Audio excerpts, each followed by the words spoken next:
భక్తితో 3 శ్లోకాలలో శనైశ్చరుణ్ణి స్తుతించాడు.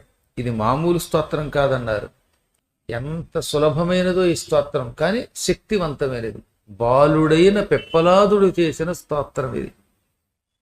ఈ స్తోత్రం చెయ్యటంతో నల్లని శరీరముతో పర్వతాకారంతో శనైశ్చరుడు ప్రత్యక్షమయ్యాడు. ఆయన మహాకాయుడు, కానీ ఈయన కోసం కొంతవరకు తన శరీరమును చిన్నది చేసుకుని క్లుప్తం చేసుకుని దర్శనమిచ్చాడు.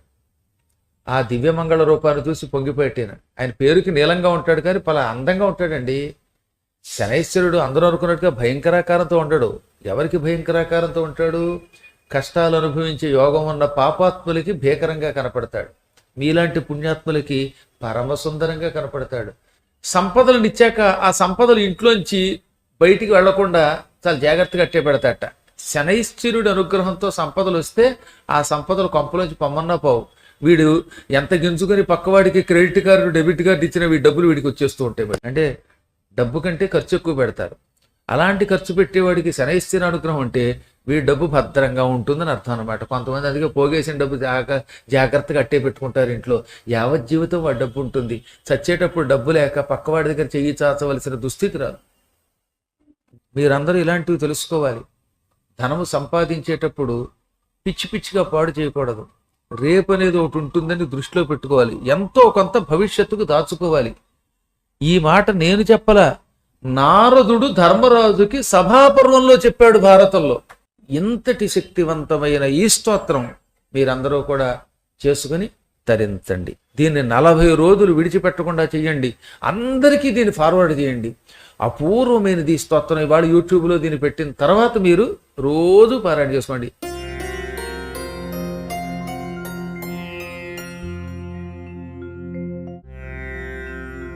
కోణస్థః పింగళో బభ్రుః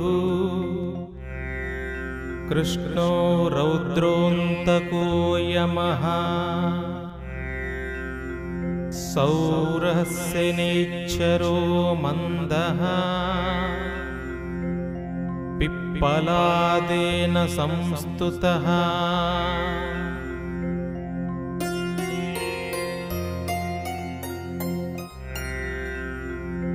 నమస్తే కోణసంస్థాయ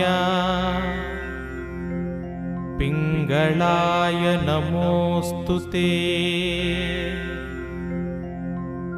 నమస్తే బభ్రురూపాయ కృష్ణాయ చ నమోస్తుతే నమస్తే రౌద్రదేహాయ నమస్తే చాంతకాయ చ నమస్తే యమసంజ్ఞాయ నమస్తే సౌరయే విభో నమస్తే మందసంజ్ఞాయ శనైశ్చర నమోస్తుతే ప్రసాదం కురు దేవేశ దీనస్య ప్రణతస్య చ. నాయనా, నీకేం వరం కావాలో కొరుకో. నువ్వు చేసిన ఈ ప్రార్థన సామాన్యమైనది కాదు, అపూర్వమైనది. ఇందులో ఒక్కొక్కటి ఒక్క మంత్రం. అటువంటి నీకు నమస్కారం. నన్ను అనుగ్రహించు. దీనులను నమస్కరించినంత మాత్రం చేతని అనుగ్రహించే నీకు నమస్కారం అని నన్ను స్తుతించావు గనక నాయనా పిప్పలాదా, నీ ఎడల నేను ప్రసన్నుండయ్యాను. కోరుకో, ఏం కావాలో అది ఇస్తానడగానే పిప్పలాదుడు వినయంగా నమస్కరించి ఇలా అన్నాడు: ప్రభు, నన్ను మన్నించి కొన్ని వరాలు ఈ మానవులకి. ఈ రోజు నుంచి 8 ఏళ్ల వరకు ఉండే పిల్లలని నువ్వు పీడించకు. 8 ఏళ్ళు వచ్చేదాకా పిల్లల మీద శని ప్రభావం ఉండకుండా ఉండుగాక. సూర్యపుత్ర, ఈ వరమి అనగానే తథాస్తు అన్నాడు ఆయన. ఎంత భయంకర జాతకుడైనా 8 ఏళ్ళు వచ్చే వరకు మాత్రం వాడి జాతక ప్రభావం వాడికి పూర్తిగా ఉండదు. ఇంకేం కావాలి వరం? ఎప్పుడూ కూడా పిల్లల్ని కాక పెద్దల్ని కూడా ఈ స్తోత్రం చేసిన వాళ్ళని మాత్రం అనుగ్రహించు. ఒకవేళ వాడికి అష్టవశని ఉందండి, అర్ధాష్టవశని ఉంది, లేదా ఏళ్ళు నడిచానని చెప్పాను, లేదా జన్మలగ్నంలో శని ఉంది, అలాగే జన్మస్థానంలో 2వ స్థానంలో శని ఉన్నాడు. అలాంటప్పుడు అవతల వాళ్ళకి ఇబ్బంది. కానీ వాడు గనక ఈ స్తోత్రాన్ని భక్తితో చేస్తే వాడికి 90% వచ్చే నష్టం 10% ఉండాలి, మిగతాదంతా తొలగించు అనగానే వెంటనే ఆయన అన్నాడు, ఈ స్తోత్రమును విడిచిపెట్టకుండా 40 రోజుల పాటు 2 పూట్ల చేసినటువంటి వాళ్లకున్న ఏ శని దోషాలైనా తొలగించేస్తాను. వాడికి తలకాయ తెగిపోవలసినంత కష్టం వచ్చిన చోట నేను ఒక గోరు మాత్రమే పీకుతానన్నాడు ఆయన. అంటే ఈ స్తోత్రం చేసిన వాడికి కూడా శనిదోషం ఉంటుంది. కానీ ఆ శనిదోషం ఎంతవరకు ఉంటుంది? ఒక వ్యక్తి వాళ్ళ యాక్సిడెంట్లో తల పగిలి చావాలి, కానీ ఈ స్తోత్రం చేసుకుని వాడు బయటికి వెళ్ళాడు. అప్పుడు వాడి కాలికి ఏ బండో తగిలి రాయో తగిలి ఒక గోరు పోతుంది. ఇదేమిటండి గురువుగారు చెప్పినట్టుగా శని స్తోత్రం చేస్తే నా పని అయిపోయి గోరు ఎందుకు విరిగింది అనకండి. గోరు విరిగింది కాబట్టి నువ్వు బతికావు, లేకపోతే మీ ఇంట్లో వాళ్ళు భోరుమని నీ కోసం నీ శవం మీద పడి ఆడవాలి. అంత దుస్థితి లేకుండా గోరుతో మన కష్టం తొలగిస్తాట. అది అదృష్టమేగా. సర్వనాశనం కావలసిన చోట కొంచెం మాత్రం నశిస్తుంది. అదే మాట పిప్పలాదునికి వరముగా ఈ శనిగారు ఇచ్చారు, సూర్యపుత్రుడు ఇచ్చాడు. ఈ స్తోత్రము చేసిన వాడికి తీవ్ర నష్టం జరగకుండా కొంచెం నష్టంతో వాడిని అనుగ్రహిస్తాను. ఆ కొంచెం నష్టంతో వాడి జాతకంలో ఉన్న దోషములు పోతాయి, శని దోషములు పోతాయి, వాడు బాగుపడతాడు. ఇంకొక వరం కోరుకున్నట్ట.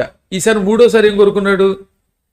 ప్రొద్దుటే లేవగానే ముఖం కడిగి కడగానే స్నానం చేసినా చేయకపోయినా సరే ఈ స్తోత్రం ఉదయం పూట పఠించిన వానిని ఎప్పుడూ పీడించవద్దన్నట్ట.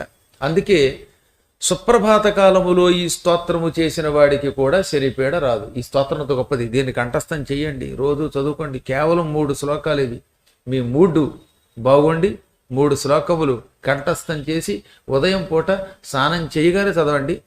చకచక స్నానం చేయగానే ఉదయం పూట ఈ స్తోత్రం చదివితే అటువంటి వారిని శని ఎప్పుడూ పీడించనని వరమిచ్చాడు పిప్పలాదుని ద్వారా మనకి. ఇంకా ఇంకా అన్నాడు ఈ పిల్లవాడి మీద అభిమానంతో, ఈ స్తోత్రం గొప్పది గనక. అప్పుడు ఆయన అడిగాడు, శనివారం రాగానే ఒళ్ళంతా నువ్వుల నూనె రాసుకుని తలంటుకు స్నానము చేసిన వాడికి ఇక ఎప్పటికీ అష్టమ శని దోషం లేకుండా చేసి అనుగ్రహించు అన్నాడు. ఎప్పటికీ తస్య పీడా కథంచన నా కర్తవ్య, ఎప్పటికీ వాడిని పీడించదు అన్నాడు.